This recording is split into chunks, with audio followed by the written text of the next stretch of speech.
প্রিয় শিক্ষার্থীরা, বিষয়টা হচ্ছে যে গত ক্লাস পর্যন্ত আমি তোমাদেরকে আয়তলেখ কিভাবে আঁকতে হয়, তারপর হচ্ছে যে পাই চিত্র কিভাবে আঁকতে হয় সেগুলো কিন্তু তোমাদেরকে আমি শিখিয়েছি। আজকে যেটা শিখাবো সেটা হচ্ছে গাণিতিক গড়।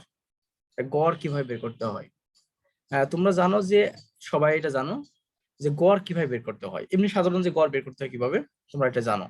যে তোমাকে যদি বলি যে কিছু সংখ্যা লিখে দিই, আমি যদি বলি যে 50, 52, 60, 65, এগুলো গড় কত, তোমরা কিন্তু সবাই এমনিতে বুঝতে পারতেছো কি করে গড় করতে হয়। গড় করার নিয়মটা হচ্ছে যে এখানে যে উপাত্তগুলো দেয়া আছে সেই উপাত্তগুলোকে যোগ করতে হয়। যোগ করার পরে সেই যোগফলটাকে, কয়টা উপাত্ত আছে, 4টা, দেখো 1টা 2টা 3টা 4টা, 4 দিয়ে ভাগ করতে হয়, তাহলে আমরা গড় পেয়ে যাই। বিষয়টা কি বুঝতে পারছো? এটা একদম মানে ছোটবেলা থেকে আমরা শিখে আসছি যে একটা বিষয়ের গড় বের করতে হলে কি করতে হয়, এখানে যে তথ্যগুলো উপাত্তগুলো দেয়া আছে সেই উপাত্তগুলোকে যোগ করে নিতে হয়, নিয়ে কয়টা উপাত্ত থাকে সেটা দিয়ে ভাগ করতে হয়। যেমন এখানে উপাত্ত কয়টা, 4টা, 1 2 3 4, এই জন্য আমরা করবো কি 4 দিয়ে ভাগ করব। তো এখানে একটা এর সূত্র আছে। সূত্রটা দেখো, যদি আমরা এই তথ্যগুলোকে x1 x2 x3 x4 dot dot xn পর্যন্ত নির্দেশ করি, বুঝতেছো? এগুলো এগুলো বলতে x1 x2 x3 x4 xn, এগুলো কি লিখলাম? এগুলো লিখলাম হচ্ছে যে এই যে আমি তথ্যগুলো লিখছি, উপাত্তগুলো লিখছি, এদেরকে এক একটা নাম দিলাম। যেমন x1 বলতে বোঝাচ্ছি 50, x2 বলতে বোঝাচ্ছি 52, x3 বোঝাচ্ছি 60, x4 বোঝাচ্ছি 65, আরো যদি থাকে তাহলে সেটাকে আমরা লিখবো। তো দেখো এখানে আমি যে লিখছি x1 x2 x3 x4, এগুলো কতটা লিখছি বলতে পারবা একজন? কতটা লেখা হয়েছে? মানে আমি যে উপাত্তগুলো নিচে লিখলাম, কয়টা উপাত্ত লিখছি? এই যে x1 x2 x3 x4 এরকম লিখে বলতে পারবে কি একজন? উপাত্ত সমূহের সংখ্যাকে n দ্বারা প্রকাশ করা হয়। হ্যাঁ, তার মানে আমরা এখানে কি মানে মোট কয়টা লিখছি এটা কি বলতে পারবে তুমি যেটা বলতেছিলে? মোট আমরা এখানে n সংখ্যকটা লিখছি, n সংখ্যক। তুমি খেয়াল করে দেখো, যখন আমি বললাম কি যে মনে করো 4টা লিখছি, আমি যদি 4টা লিখি তাহলে খেয়াল করে দেখে নেই, 4টা লেখা মানে কি, x1 এর মান 50, x2 এর মান 52, x3 এর মান 60, আর x4 এর মান 65। তো আমি যে ডট ডট দিয়েছি, ডট ডট দিয়ে আমি n সংখ্যকটা লিখছি এখানে। n সংখ্যক কত হবে সেটা আমরা জানি না, n সংখ্যক হতে পারে, সেটা 10টা হতে পারে, 50টা হতে পারে, 100টা হতে পারে, এরকম অনেকগুলো হতে পারে। তো এখন বিষয়টা, যদি n সংখ্যক তথ্য থাকে আমার, তো এখন গড় বের করার ক্ষেত্রে সূত্রটা কি হবে? সে সূত্রটা হচ্ছে, দেখো এই গড়কে এক্স লেখার পরে একটা বার চিহ্ন দিতে হয়, বার। দেখো বুঝো কিনা, গড়টাকে আমরা প্রকাশ করি কিভাবে, যখন এক্স লেখার পরে একটা বার চিহ্ন দিই। ওকে, লেখার পরে আমরা লিখি এরকম করে, দেখো তো বুঝো কিনা। তোমাকে আমি বললাম কি যে এইটা মানে যতগুলো তথ্য দেওয়া আছে সেগুলোকে আমরা কি করতে হয়, যোগ করতে হয়। কথা কি বুঝতেছো? তথ্য দিয়ে যোগ করতে হয়, বাই কি করা লাগে বললাম কি যে যতটা আছে তত দিয়ে ভাগ করতে হয়। তো এখানে কতটা তথ্য আছে, n সংখ্যক তথ্য আছে, এজন্য n দ্বারা ভাগ করলাম। দেখো বুঝো কিনা।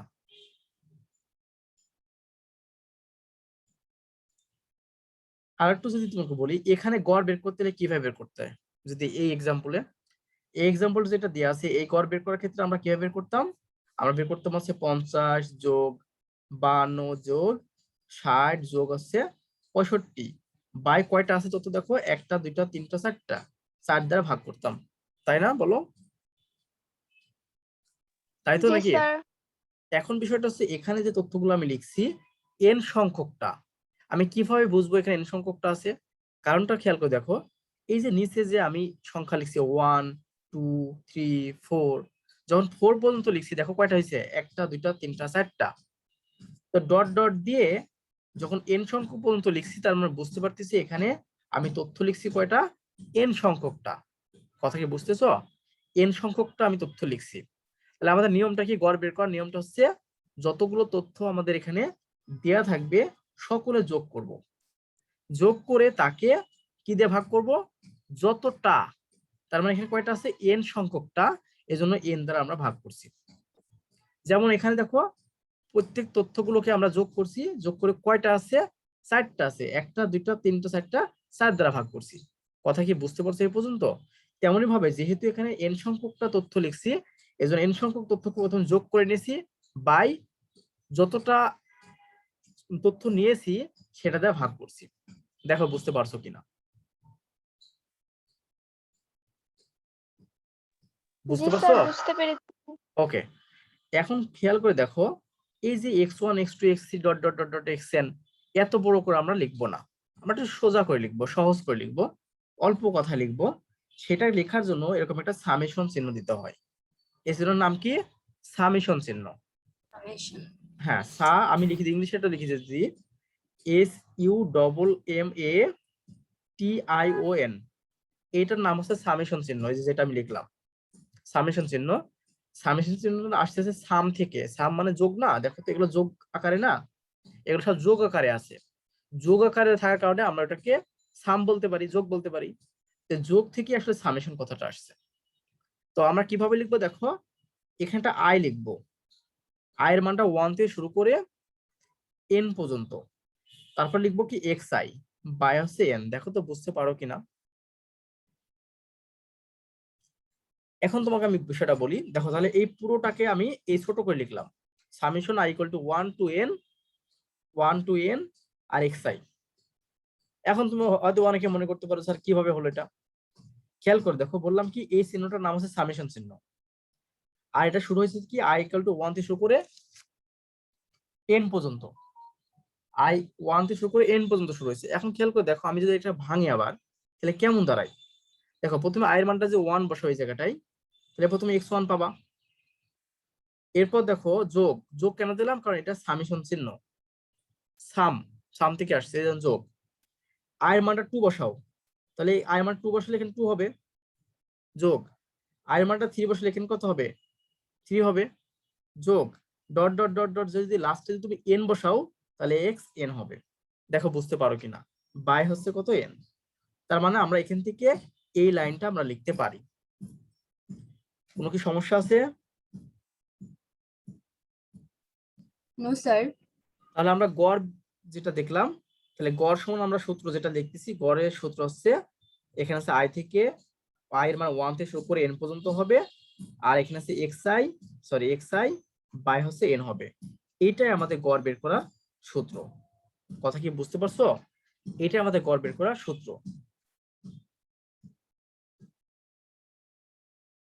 তোমাদের কোনো প্রশ্ন থাকলে আমাকে করতে পারো, স্যার এটা বুঝি নাই, সেটা আমি তোমাকে বুঝাই দেব। কোনো প্রশ্ন নেই? No sir. ওকে, এখন কথা হচ্ছে, তোমরা জানো, এটাও জানো যে তথ্যগুলো, আমাদের যে উপাত্তগুলো থাকে সেটা 2 ভাগে ভাগ করা যায়।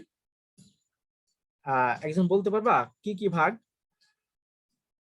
না বলতে পারলে সমস্যা না, আমি বলে দিচ্ছি একটা। স্যার একটা হচ্ছে বিন্যস্ত বিন্যস্ত উপাত্ত, উপাত্ত আর আর একটা একটা হচ্ছে হচ্ছে অবিন্যস্ত অবিন্যস্ত উপাত্ত। ওকে, ভেরি গুড ভেরি গুড। একটা বলা হচ্ছে অবিন্যস্ত, আর একটা হচ্ছে কি, বিন্যস্ত। বিন্যস্ত। হ্যাঁ বিন্যস্ত।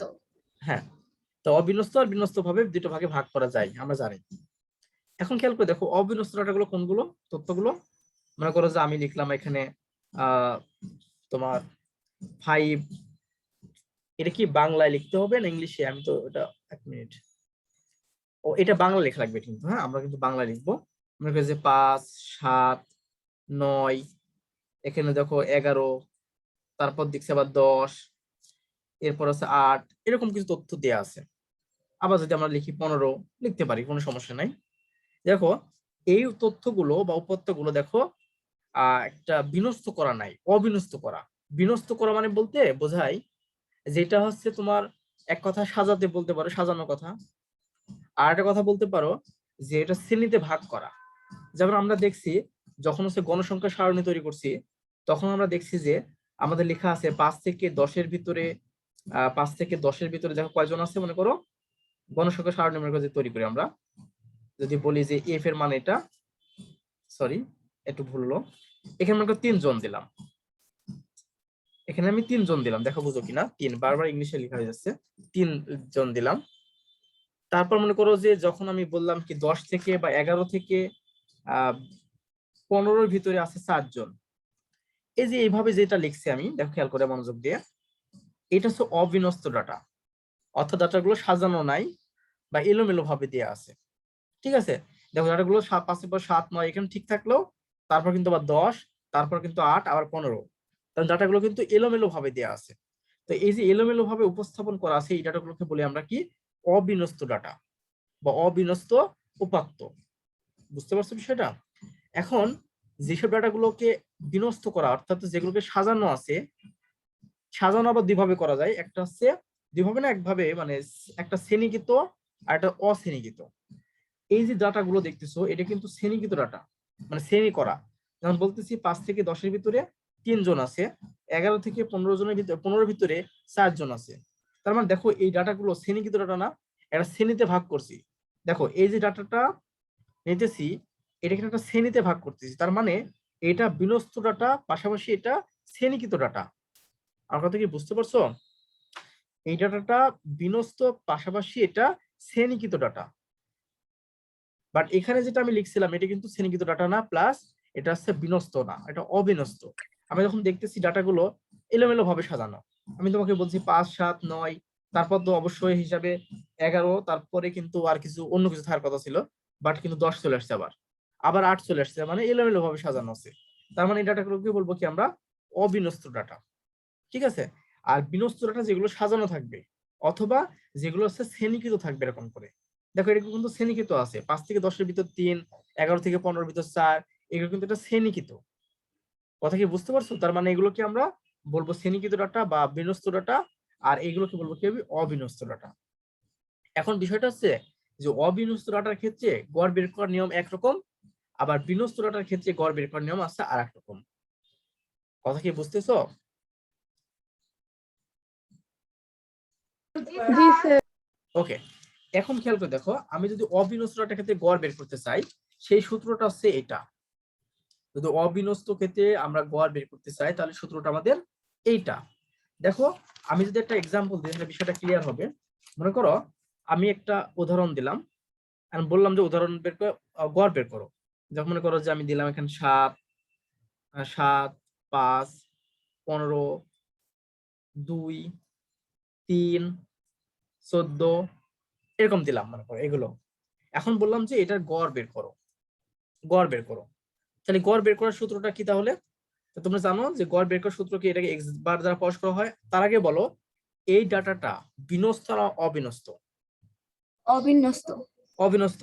তাহলে অবিন্যস্ত ক্ষেত্রে আমি তোমাকে বললাম যে অবিন্যস্ত ক্ষেত্রে গড় বের করার সূত্র হচ্ছে summation i to n xi by n, অর্থাৎ যে তথ্যগুলো তোমাকে দেয়া থাকবে তার যোগফল বাই যতগুলো আছে তত দিয়ে ভাগ।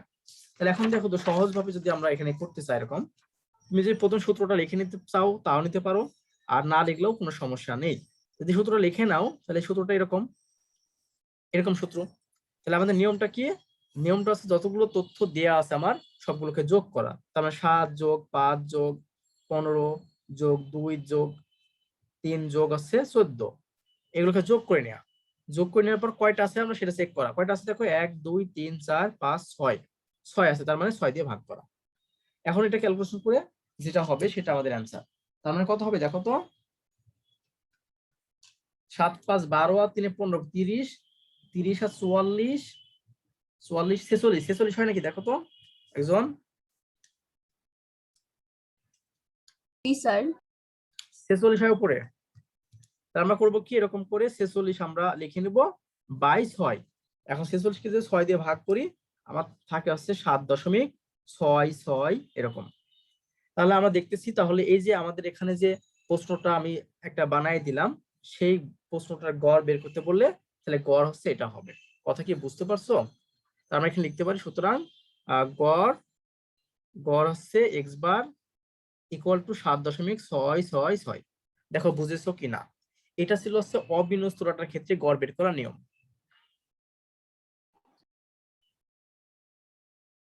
এই বুঝতে পারছো? জি স্যার। জি তোমার কণ্ঠ তো স্যার। আমি বারবার শুনতে পাচ্ছি, জি অন্যরা কি স্যার। বলতেছে? হ্যাঁ, তাহলে আমরা কি বললাম যে আমরা বললাম কি, যদি একটা অবিন্যস্ত ডাটার ক্ষেত্রে গড় বের করতে বলে, সেই নিয়মটা হচ্ছে তুমি যদি সূত্র লিখে নিতে চাও লিখে নিবা, না লিখলেও কোনো সমস্যা নাই। তাহলে কি করব, এই যে তথ্যগুলো দেয়া আছে এগুলোকে প্রথমে যোগ করে নেব। যোগ করে নিলাম, যোগ করে নেওয়ার পরে দেখবো যে কয়টা আছে। আমরা দেখতেছি কয়টা আছে, দেখো 1 2 3 4 5 6, তার মানে 6 দিয়ে ভাগ করব।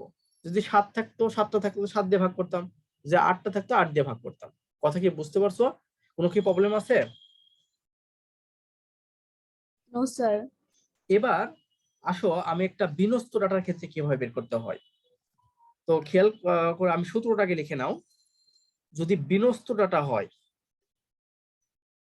বিন্যস্ত তথ্যের ক্ষেত্রে বা উপাত্তের ক্ষেত্রে, উপাত্তের ক্ষেত্রে গড়, এই গড় বের করার নিয়মটা হচ্ছে গড়কে এক্স বার দ্বারা প্রকাশ করা হয়। সেটা লিখবো আমরা কেমন করে, summation i 1 to n f i x i by হচ্ছে এন। দেখো তো বুঝো কিনা, জাস্ট এটা লিখে নাও, আমি তোমাকে বিষয়টা বুঝাচ্ছি। তাহলে আমরা কি বলছিলাম, যে বিন্যস্ত উপাত্তের ক্ষেত্রে গড় হচ্ছে summation i to n f i x i by n. এখন একজন বলতে পারবা যে এখানে এখানে ওটার সাথে পার্থক্যটা কি, ওটার সাথে এটার পার্থক্য কোনটা? এখানে শুধু পার্থক্য, এফ আই পার্থক্য। শুধু এফ আইটা পার্থক্য। তো আমরা বুঝতে পারছি যে বিন্যস্ত ডাটার অবিন্যস্ত ডাটার ভিতরে পার্থক্যটা হচ্ছে গড় বের করার, শুধুমাত্র এফ আইটা এখানে যুক্ত হয়েছে, এক্সট্রা ভাবে যুক্ত হয়েছে। আর আগেরটা কিন্তু এফ আই ছিল না, আগেরটা কিন্তু এফ আই ছিল না, শুধুমাত্র এক্স আই বাই এন ছিল। বাট এখানে কিন্তু এফ আইটা যুক্ত হলো। তাহলে আমরা এখান থেকে একটা বিষয় ক্লিয়ার হলাম, যে ডাটাটা বিন্যস্ত হয় সেক্ষেত্রে আমাদের গড় বের করার সূত্র এটা, আর যদি অবিন্যস্ত হয় সেক্ষেত্রে সূত্রটা এসে এইটা। এখন বিষয়টা হচ্ছে আমি এখন তাহলে একটা অঙ্ক দেখালে তুমি বিষয়টা আরো ক্লিয়ার হবে। তাই এখন অঙ্কটা দেখো, মনে করো আমি তোমাকে একটা অঙ্ক দিলাম, যে এমন ভাবে দিলাম, ছোট করে দিই তাহলে বিষয়টা বুঝতে পারবা। ছোট করে দিই, এখানে তোমাদের আগে বলে আসি, এই যে এফ আই দেখতেছো, এফ আইটা হচ্ছে গণসংখ্যা, এফ আইটা হচ্ছে গণসংখ্যা। আমাদের এরকম থাকে না, যে এখানে মনে করো গণসংখ্যা থাকে, এখানে একটা গণসংখ্যা থাকে, আর এখানে হচ্ছে তোমার শ্রেণী ব্যবধান আমি বললাম না, এখান থেকে জাস্ট মানের কথা বলতেছি। এখন মনে করো যে আমি এখান থেকে একটা বললাম যে 10-এ আছে, 10 পেয়েছে মনে করো 4 জন। মনে করো তুমি হচ্ছে খেয়াল করে দেখো, আমি হচ্ছে একটা পরীক্ষা নিয়েছি, মনে করো তোমাদের, আমি একটা পরীক্ষা নিয়েছি, সেই পরীক্ষায় মনে করো ম্যাথের একটা পরীক্ষা নিলাম, তোমরা প্রাপ্ত যে নম্বরটা, 4 জন পেয়েছে 10। একটু মনোযোগ দিবা, মনোযোগ দিয়ে বিষয়টা ক্লিয়ার হও, যে 4 জন পেয়েছে 10, তারপরে মনে করো 12 পেয়েছে 6 জন। ঠিক আছে, 12 পেয়েছে কয়জন? 6 জন পেয়েছে। তো এখন মনে করো যে আমি 15 ভিতর পরীক্ষা নিয়েছি, 15 পেয়েছে মনে করো যে 7 জন। আবার 9 পেয়েছে আবার দেখা যাচ্ছে যে 3 জন। বিষয়টা ক্লিয়ার হও।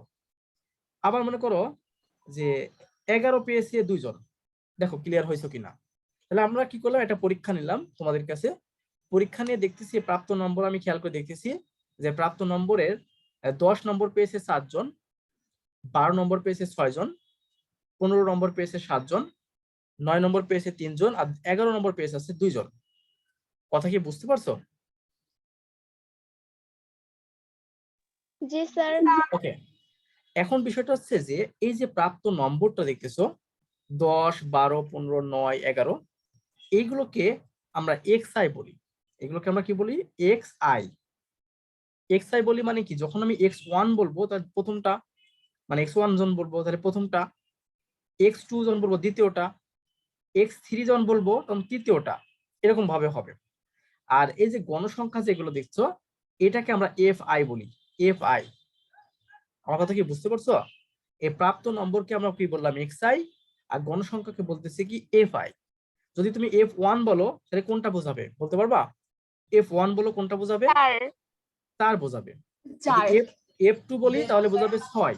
ওকে, এখন খেয়াল করে দেখো, আমি অঙ্কটা নতুন কোনো জায়গায় তুললাম না, এই জায়গাটায় আবার আমি তুলে নিলাম। মনে করো এই অঙ্কটা আমি সলভ করতেছি, তাহলে আমি খেয়াল করো আমাদের বের করতে হবে কি? F i x I, F i x I. তাহলে আমরা এখানে একটা এফ আই এক্স আই লিখে দিলাম। গুণ করতে হবে না বলো? গুণ করতে হবে। তো এফ আই এক্স আই বলতে বোঝায় যে আসলে এই যে প্রাপ্ত নম্বর আমি পেয়েছি আর যে গণসংখ্যা পেয়েছি এদের গুণফল, অর্থাৎ এর সাথে এর গুণ কত হবে? 40। কথা কি বুঝতেছো? জি স্যার। এই যে 6 12 কত জি হয়? স্যার। এই যে 72 লিখলাম। 72। হ্যাঁ, তারপর দেখো এখানে 7 15 মানে 105, এই যে 105। এবার দেখো 3 নাম 27, এই যে 27। এবার আছে 11 দুগুণে 22, দেখো বুঝো কিনা। এখন তোমরা বলতে পারো স্যার কেন আমরা এফআই এর সাথে এর গুণ করলাম, এর সাথে এর গুণ করলাম, এর সাথে এর গুণ করলাম, এর সাথে এর গুণ করলাম, এর সাথে এর গুণ করলাম? কারণটা খেয়াল করো। তোমাকে আমি বললাম কি যখন আমি x1 বলবো তখন বুঝতে পারতেছো এই 10 হবে, যখন f1 বলবো তখন হচ্ছে এটা হবে। তাহলে এখন যদি আমি f1 x1 বলি তাহলে কোনটা হবে বলো তো? f1 আর x1 বলি, তাহলে f1 x1 বলে 10 বলতে এরা into দুজন 4 গুণ না, 10 into 4। 10 × 4 ক্যালকুলেশন করে 40 হবে। তা আমরা এগুলো লিখে নিলাম, দেখো বুঝো কিনা। দেখো আমি তোমাকে আবার বলি, যদি বিনস্ত পত্র আমরা পাই সেই বিনস্ত পত্রের ক্ষেত্রে গড় বের করার নিয়মটা হচ্ছে summation i to n fi xi by n। এখন তোমাকে কি দেখো আমি xi কোনটা বললাম? xi বললাম যে প্রাপ্ত নম্বরগুলো সেটা হচ্ছে xi, আর fi কোনটা বললাম? fi হচ্ছে এইগুলো fi, এগুলো হচ্ছে fi। আর fi xi কোনটা? কেন fi xi বের করতেছি? কারণ আমাদের এখানে fi xi লাগবে। তো fi xi টা কিভাবে বের করব? এই যে 10 × 4 12 × 6 এরকম গুণ করব। এখন খেয়াল করে দেখো তো প্রিয় শিক্ষার্থীবৃন্দ, এই যে এটা যোগ করলে আমরা কি পাবো বলতে পারবা? এটা কি এরকম পাবো না? Summation summation of fi fi xi equal to, মানে সামেশন পাবো না কারণ কি এগুলো যোগ। সামেশন শব্দ অর্থ কি? যোগ। তার মানে এটুকে যোগ করব। তাহলে এটুকে যোগ করলে কত হয় দেখো তো?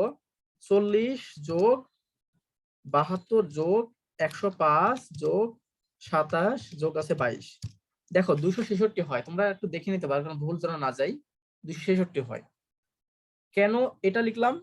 কারণ আমি এগুলো তো যোগ করলাম, আর যোগ করার অর্থ হচ্ছে সামেশন করা। তাহলে এগুলো যোগ করে আমি পেলাম হচ্ছে 266। এখন দেখো তো প্রিয় শিক্ষার্থীবৃন্দ, এখানে আমরা কি বের করব? এন বের করব। এন কত দেখো? মানে গণসংখ্যার সংখ্যাগুলো 4 6 10 17 20 22। দেখো তো বুঝো কিনা, এটা হচ্ছে 22 হলো, এন মানে 22। আমার কথা কি বুঝতে পারছো তোমরা? বুঝতে পারছো? জি স্যার। ওকে, তাহলে এখন আমাদের সূত্র ব্যবহার করো। সূত্র কি? সুতরাং গড় এক্স বার ইকুয়াল টু, দেখো সূত্রটা কেমন ছিল? Summation i to n fi xi। এখন আমাকে বলো এইটুকের মান আমি কত পেলাম? এইটুকের মান এই যে 266 পেলাম। 266 বাই এন এর মানটা কত পেয়েছি? এই যে 22, এই যে 22 লিখে দিলাম। এখন 266 কে যদি তুমি 22 দিয়ে ভাগ করো, তোমার থাকে হচ্ছে 12.09। তার মানে এর গড় হচ্ছে 12.09। কথা কি বুঝতে পারছো? তার মানে এভারেজে তোমরা মনে করো তোমাদের যে আমি পরীক্ষা নিয়েছিলাম 15 এর ভিতরে, তোমরা এভারেজে 12.09 পেয়েছো, মানে গড়ে 12.09 নম্বর পেয়েছো প্রত্যেকে গড়ে। আমার কথা কি বুঝতে পারছো? জি স্যার। তাহলে আমরা কি বললাম যে বিনস্ত ডাটার যদি ক্ষেত্রে যদি আমাদের গড় বের করতে বলে, সেই বিনস্ত ডাটার ক্ষেত্রে গড় বের করার সূত্র আছে আমাদের এইটা, এবং আমাদের কি করব এইভাবে আমরা ক্যালকুলেশন করে বের করব। কথা ক্লিয়ার? এখন তোমাদের কাছে আমার একটা প্রশ্ন, আমি যে এই যে বিনস্ত ডাটার ক্ষেত্রে গড় বের করলাম, এখন বলো তো একজন, এই ডাটাগুলো কি শ্রেণীকৃত ছিল না অশ্রেণীকৃত ছিল? অশ্রেণীকৃত। হ্যাঁ, এই ডাটাগুলো হচ্ছে অশ্রেণীকৃত। তো আমি যে এই তথ্য প্রাপ্ত নম্বরগুলো নিছিলাম 10 12 15 9 11, এই ডাটাগুলো ছিল অশ্রেণীকৃত। আমরা এখন যেটা দেখব সেটা হচ্ছে শ্রেণীকৃতর ক্ষেত্রে কি করতে হয়। আমার কথা কি বুঝতে পারছো? গড় বের করা দেখো কয়টা নিয়ম? 3টা নিয়ম। প্রথম দেখলাম ডাটাগুলো যদি অবিন্যস্ত থাকে সেক্ষেত্রে গড় বের করবো এভাবে। এরপর দেখলাম ডাটাগুলো যদি বিন্যস্ত থাকে সেক্ষেত্রে গড় বের করার সূত্র এটা, এবং যদি সে অশ্রেণীকৃত থাকে সেক্ষেত্রে আমরা গড় বের করবো এইভাবে। ওকে, এখন যদি শ্রেণীকৃত হয়, ডাটাগুলো যদি শ্রেণীকৃত হয়, খেয়াল করে আমি একটা এক্সাম্পল দিই, আমি শ্রেণীকৃত হয় সেক্ষেত্রে কি হয়। তো শ্রেণীকৃত ক্ষেত্রে আমি বেশি দিব না, কয়েকটা মান দিয়ে তোমাকে আমি বিষয়টা ক্লিয়ার করব। সেটা হচ্ছে যদি শ্রেণীকৃত হয় দেখো একটা শ্রেণীকৃত যদি একটা উদাহরণ দিই, মনে করো যে একটা এক্সাম্পল দিলাম, অল্প বেশি দেবো না, অল্প করে একটা বিষয় দেবো, দেখাবো, তাহলে ক্লিয়ার হবা। এটা মনে করো যে শ্রেণী ব্যাপ্তি, এটা দিলাম শ্রেণী ব্যাপ্তি। না বুঝতে পারলে বলবা। এটা হচ্ছে গণসংখ্যা। তো মনে করো এখানে আমাদের বললো 25 থেকে 34-এর মাঝে কিছু আছে, 35 থেকে 44-এর মাঝে কিছু আছে, এবং 45 থেকে 54-এর ভিতর কিছু আছে। এই তিনটা তথ্য নিলাম। মনে করো এখানে আছে আমাদের 5, এখানে আছে 10, এখানে আছে 15, মানে বেশি নিলাম না, অল্প কয়েকটা নিয়ে আমি এক্সাম্পল দিয়ে বিষয়টা বোঝাবো তোমাদেরকে। এখন বিষয়টা ক্লিয়ার হোক। দেখো আমি একটা এক্সাম্পল নিয়েছি। এখন বলো তো যে এই তথ্যটা শ্রেণীকৃত না অশ্রেণীকৃত? বলো একজন। শ্রেণীকৃত। শ্রেণীকৃত। কারণটা হচ্ছে দেখো এখানে আমাদের যে তথ্যগুলো দেয়া আছে, উপাত্তগুলো দেয়া আছে, শ্রেণীতে ভাগ করা আছে। বলতেছে 25 থেকে 34-এর ভিতর 5 জন, 35 থেকে 44-এর ভিতর 10 জন, 45 থেকে 54-এর ভিতরে 15 জন, মানে কিরকম করে বলে দিল। এটা কিন্তু একটা শ্রেণীকৃত ডাটা বা শ্রেণীকৃত উপাত্ত, কারণ প্রত্যেকটা তথ্যকে একটা শ্রেণীর মাধ্যমে প্রকাশ করছে। বাট আমি যখন তোমাকে আগেরটা দেখালাম, দেখো এখানে কিন্তু শ্রেণী ছিল না, এখানে জাস্ট বলছিল 10, 12, 15, 9, 11, গণসংখ্যা দিয়েছিল 4, 6, 7, 3, 2। জাস্ট এখানে শ্রেণীকৃত ছিল না, বাট ডাটাগুলো বিন্যস্ত ছিল। আর এখানে যেটা দেখতেছি আমরা, যে এই ডাটাগুলো আমাদের বিন্যস্ত আছে প্লাস শ্রেণীকৃত আছে। এখন এই শ্রেণীকৃত ডাটার ক্ষেত্রে গড় কিভাবে আমরা বের করব? খেয়াল করে দেখো, কঠিন না, খুবই সোজা। যেটা করব আমরা প্রথমে, আমরা তো এভাবে করে নিব, ঠিক না? এভাবে তো ঘর কেটে নেব, নিয়ে প্রথম ঘরটা হবে শ্রেণী ব্যাপ্তি। খেয়াল করো, মনোযোগ দিও, খুবই ইম্পর্টেন্ট কথা। প্রথম হবে শ্রেণী ব্যাপ্তি, এরপর হবে শ্রেণী মধ্যমান। মনোযোগ দিও, শ্রেণী মধ্যমান, এটা এক্সট্রা কাজ করা লাগবে। শ্রেণী মধ্যমান, এই শ্রেণী মধ্যমানটাকে xi দ্বারা প্রকাশ করা হয়। তারপর লিখবো গণসংখ্যা, তারপর লিখবো কি গণসংখ্যা, গণসংখ্যাকে এফআই দ্বারা প্রকাশ করা হয়। তারপর লিখবো কি এফআই xi। এখন তুমি তোমার মনে করতে পারো যে স্যার ওই শ্রেণীকৃত ডাটার ক্ষেত্রে গণসংখ্যা গড় বের করার সূত্রটা কি ভিন্ন? না, গড় বের করার সূত্রটা একই সূত্র, তবে এক্সট্রা একটু কাজ করতে হয়। কথা কি বুঝতেছো? এক্সট্রা একটু কাজ, একই সূত্র, বাট এক্সট্রা একটু কাজ করা লাগে। কি কাজ করা লাগে দেখো, আগেকার যে আমি শ্রেণীকৃত ছিল না অশ্রেণীকৃত ছিল, যে গড় বের করলাম, দেখো দেখো তো এটা, এখানে যে গড় বের করছি আমি, এখানে কি এই টার্মটা নিয়ে আসছিলাম, শ্রেণী মধ্যমানটা?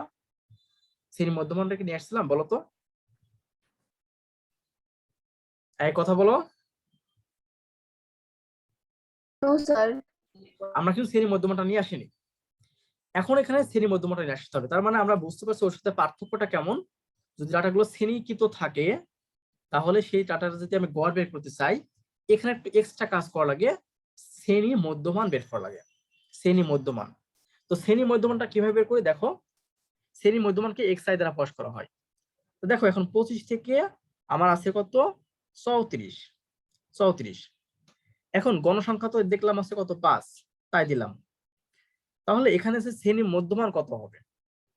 তো প্রিয় শিক্ষার্থীবৃন্দ, শ্রেণী মধ্যমানটা বের করার সূত্রটা হচ্ছে, দেখো এই যে শ্রেণী আছে, এই শ্রেণীর প্রথম উপাদানটাকে বলে নিম্নমান, আর উপরের মানটাকে বলে ঊর্ধ্বমান। তার মানে এটাকে বলে নিম্নমান, এটাকে বলে ঊর্ধ্বমান। তো শ্রেণী মধ্যমান বের করার নিয়মটা হচ্ছে এই ঊর্ধ্বমান এবং নিম্নমান আর ঊর্ধ্বমান যোগ করে 2 দিয়ে ভাগ করা। আমার কথা কি বুঝতে পারছো? নিম্নমান আর ঊর্ধ্বমান যোগ করে 2 দিয়ে ভাগ করা। দেখো আমি ক্যালকুলেটরে যদি কি করতেছি, দেখো আমি দেখালাম না, বাট দেখালেও কোনো সমস্যা নাই। দেখো কি করতে হবে, মধ্যমান বের করার সূত্রটা হচ্ছে এই 25 যোগ হচ্ছে 34 বাই হচ্ছে 2। তাহলে কত হয় দেখো, 25 যোগ আছে 34, ক্যালকুলেশন করে 59 ভাগ আছে 2, তার মানে 29.5 হয়। দেখো তো বুঝো কিনা? তাহলে এই শ্রেণীর মধ্যমান হবে 29.5। দেখো বুঝো কিনা?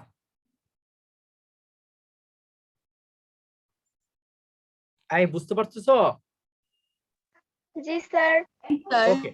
এবার দেখো আমি যখন 35 থেকে আমি 44-এর ভিতর নিতেছি, তখন একজন বলো তো শ্রেণীর মধ্যমান কত হবে?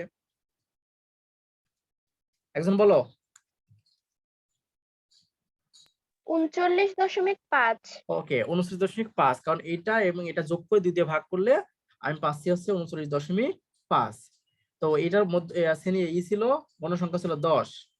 এরপর দেখো তো এই 45 থেকে আমরা যদি 54 নিই, সেক্ষেত্রে অবশ্যই এটা 49.5 হওয়ার কথা। তোমরা এটা দেখে নিতে পারো, কারণ 10 করে বৃদ্ধি পাচ্ছে। এটা দেখা লাগে না। দেখো বুঝো কিনা এই পর্যন্ত, বুঝেছো? জি স্যার। ওকে, এখন খেয়াল করে দেখো, আমরা কিন্তু গুণ করব এফ আই এক্স আই, তাহলে কোনটা কোনটা গুণ করব বলতে পারবা? 29.5 ইন্টু 5। 5 ইন্টু 5। ওকে, সুন্দর কথা বলছো, কারণ এখানে আর শ্রেণী ব্যাপ্তির ক্ষেত্রে আমরা তাকাবো না, এখন আমরা তাকাবো হচ্ছে এই যে এটা, দেখছো এটার দিকে। তাহলে এফ কেন তাকাবো, কারণ শ্রেণী মধ্যমানকে আমরা এক্স আই দ্বারা প্রকাশ করি, আর গণসংখ্যাকে এফ আই দ্বারা প্রকাশ করি। তাহলে এফ আই এক্স আই বলতে কি বোঝাচ্ছে, এটার সাথে এটার গুণ, এটার সাথে এটার গুণ, এটার সাথে এটার গুণ। এখন এটার সাথে যদি এটা গুণ করো, অর্থাৎ 29.5 এর সাথে তুমি 5 গুণ করো, অর্থাৎ 147.5। দেখো বুঝো কিনা, 147.5। এখানে দেখো এটা আমাদের যেটা হবে, যে আবার আমরা কি করবো, 29.5 এর সাথে কি করব, 10-এর গুণ। এটা তুমি জানো যে এই দশমিকটা উঠে গেলে 395 হয়। দেখো বুঝো কিনা। এরপর এর সাথে এর গুণ, 49.5 গুণন হচ্ছে 15, গুণ করলে হচ্ছে 742.5। দেখো বুঝো কিনা, বুঝতেছো? আমরা জি কিন্তু আর স্যার। এখন তাকাচ্ছি না এদিকে, এখন তাকা খালি শুধু গুণ করবো এর সাথে এর, এর সাথে এর, এর সাথে এর গুণ করলাম। এখন আমরা কি করবো, এখানে summation f i x I সমান, তাহলে এটা যোগ করবো না? এটা যোগ করলে কত হয়, 395 যোগ 147.5, অর্থাৎ 1285। দেখো তো বুঝো কিনা, 1285। কেন যোগ করলাম, কারণ আমাদের সূত্র কি, summation f i x i by n, অর্থাৎ একে যোগ করা লাগবে। যোগ করলাম। এখন এন কোনটা, এন হচ্ছে আমাদের এই যে এইটা, দেখো তো এন কত, 5, 15, 15 আর 15, 30। দেখো তো বুঝো কিনা প্রিয় শিক্ষার্থীরা, আমার একটা দাগ দিলে ভালো হয় এরকম। দেখো তো বুঝো কিনা, এই কথা বলো। জি স্যার। জি ওকে, স্যার। তাহলে আমরা এগুলো বের করে নিলাম। তাহলে সুতরাং এখন এর গড় বের করার ক্ষেত্রে আমরা সূত্রটা কি জানি, গড় x bar equal to summation f i x i by n. তাহলে এফ আই কোনটা, এফ আই এক্স আই কোনটা, এটা 1285, 1285 বাই হচ্ছে 30। তাহলে 1285 ভাগ হচ্ছে 30, অর্থাৎ 42.83, 42.83। এটাই আমাদের গড়। দেখো বুঝতে পারছো কিনা, না বুঝতে পারলে আমাকে বলো, এখনো সময় আছে 2 মিনিটের মতো কাছাকাছি। বলো তোমরা বুঝতে পারছো, কোনো সমস্যা আছে কিনা?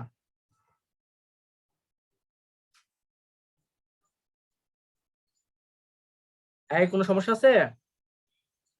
No sir. ওকে, তাহলে তোমাকে যদি আমরা তাহলে গড় বের করার 3টা জিনিস শিখলাম। আমি যদি আবার রিভিশন দিই কথাটা গুলো বলি আবার, আমরা শিখলাম হচ্ছে গড় বের করার 3টা সূত্র। 3টা সূত্র না, মানে মোট সূত্র 2টা, বাট 3টা প্রসেস। প্রথম শিখলাম যদি ডাটাগুলো অবিন্যস্ত থাকে, ডাটাগুলো অবিন্যস্ত থাকে, সেক্ষেত্রে গড় বের করার একটা সূত্র আমরা এই যে দেখে আসলাম, যে এগুলোকে যোগ করে যতটা আছে তা দিয়ে ভাগ করব, শেষ, গড় বের করা। এরপর শিখলাম যে বিন্যস্ত থাকলে এবং ডাটাগুলো যদি শ্রেণীকৃত না থাকে, সেক্ষেত্রে আমরা কি করি, প্রাপ্ত নম্বরকে আমরা এক্স আই ধরি, মানে এগুলোকে এক্স আই ধরি আর এগুলোকে আমরা এফ আই ধরি, ধরে এফ আই এক্স আই করি, করে আমাদের যে সূত্রটা f i x i by n, এটা সাম করলাম, করে আমরা এন দ্বারা ভাগ করে দিলাম। ওকে, এটা ছিল দ্বিতীয় নম্বর রুলস। তৃতীয় নম্বরটা ছিল যদি শ্রেণীকৃত থাকে, এখানে এক্সট্রা কাজ করা লাগতেছে, শ্রেণীর মধ্যমানটা বের করা লাগতেছে। তো শ্রেণীর মধ্যমানটা বের করার নিয়মটা শিখালাম, যে নিম্নমান আর ঊর্ধ্বমান যোগ করে 2 দিয়ে ভাগ করলে শ্রেণীর মধ্যমান পাবো। আর এটা হচ্ছে এক্স আই, আর এফ আই তো আছেই, এদেরকে গুণ করে এটা পেলাম, এদেরকে গুণ করে এটা পেলাম, এদেরকে গুণ করে এটা পেলাম।